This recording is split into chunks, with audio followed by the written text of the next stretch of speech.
Audio Jungle. Audio Jungle.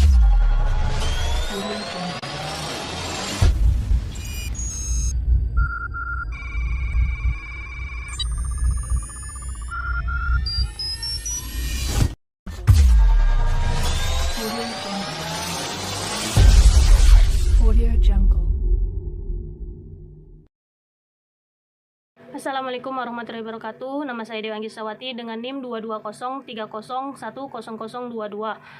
Saya berasal dari jurusan Pendidikan Bahasa dan Sastra Indonesia. Gagap adalah gangguan bicara yang membuat pengucapan kata atau suku kata penderitanya jadi terbata-bata, berulang, atau tertahan.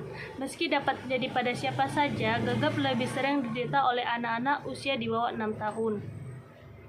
Pada anak-anak gagap merupakan hal yang normal karena kemampuan bahasanya yang masih berkembang. Umumnya, gagap pada anak-anak akan hilang seiring usia dan kosakatanya yang bertambah. Gagap yang terjadi pada anak usia 2-5 tahun merupakan kondisi yang normal. Gagap pada anak umumnya adalah bagian dari belajar berbicara dan akan membaik dengan sendirinya. Namun, jika berlangsung lama, kondisi tersebut memerlukan pemeriksaan dan penanganan dokter.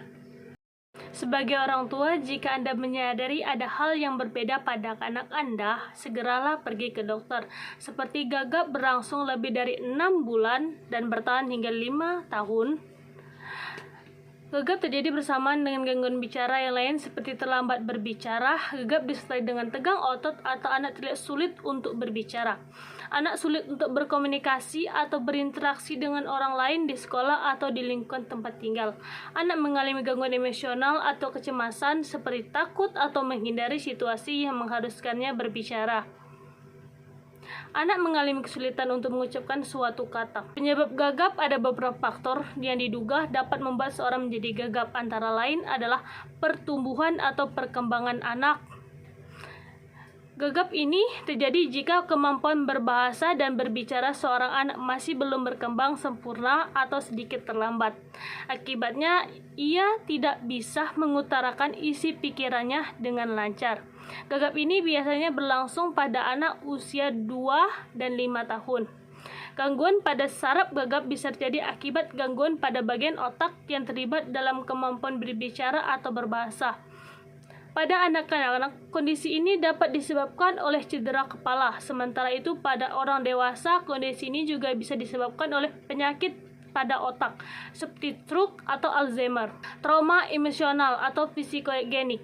Meski jarang terjadi, gagap juga dapat terkait dengan trauma emosional. Kondisi ini biasanya terjadi pada orang dewasa yang mengalami stres berat atau penyakit kejiwaan. Solusinya ialah dengan melakukan 1. Terapi wicara bertujuan untuk mengurangi gangguan dalam berbicara dan meningkatkan percaya diri pasien. Terapi wicara berfokus untuk mengendalikan gejala gagap saat berbicara. Saat terapi wicara, pasien akan diberikan arahan untuk meminimalkan munculnya gagap dengan berbicara lebih perlahan, mengatur pernapasan saat berbicara, dan memahami kapan gagap akan muncul. Terapi ini juga dapat melatih pasien untuk mengelola kegelisahan yang sering muncul ketika akan berkomunikasi. 2. Penggunaan peralatan elektronik.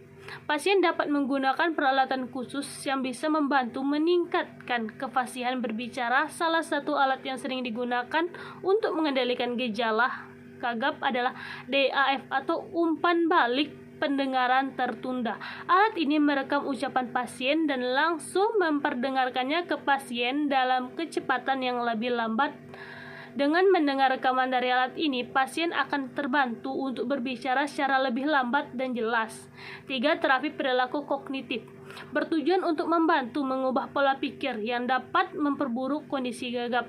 Selain itu, metode ini juga dapat membantu pasien mengelola stres, cemas, depresi, dan rasa tidak percaya diri yang mungkin menyertai gagap. 4. Keterlibatan orang lain sangat berpengaruh proses pengendalian gagap. Memahami cara komunikasi yang baik dengan penderita gagap bisa membantu memperbaiki kondisinya. Beberapa hal yang dapat dilakukan untuk komunikasi dengan efektif dengan penderita gagap adalah 1.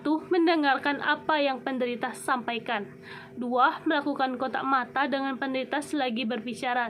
3. Menghindari melengkapi kata yang ingin disampaikan penderita.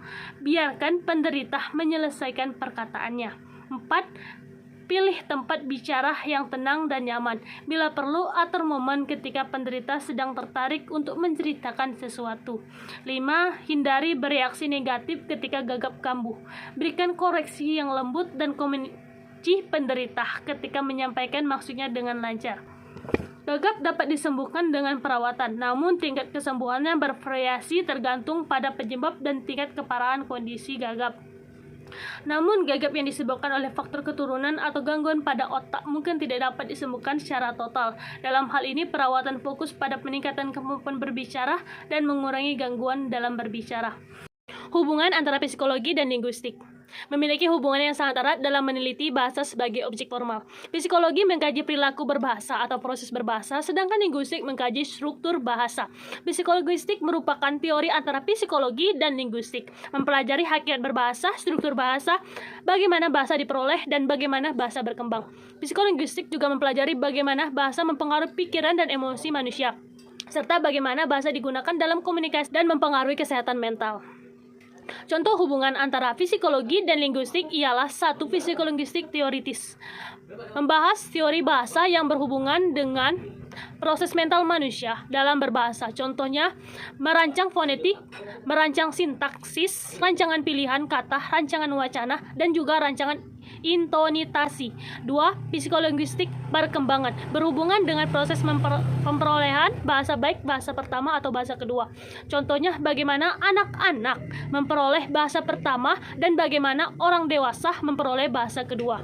3. Psikolinguistik sosial, berhubungan dengan aspek sosial bahasa di mana bagi suatu masyarakat berbahasa, bahasa tidak hanya menjadi satu gejala dan identitas sosial, namun merupakan ikatan batin nurani yang sudah ditingkatkan. Contohnya, bagaimana bahasa digunakan dalam interaksi sosial dan bagaimana bahasa mempengaruhi perilaku sosial.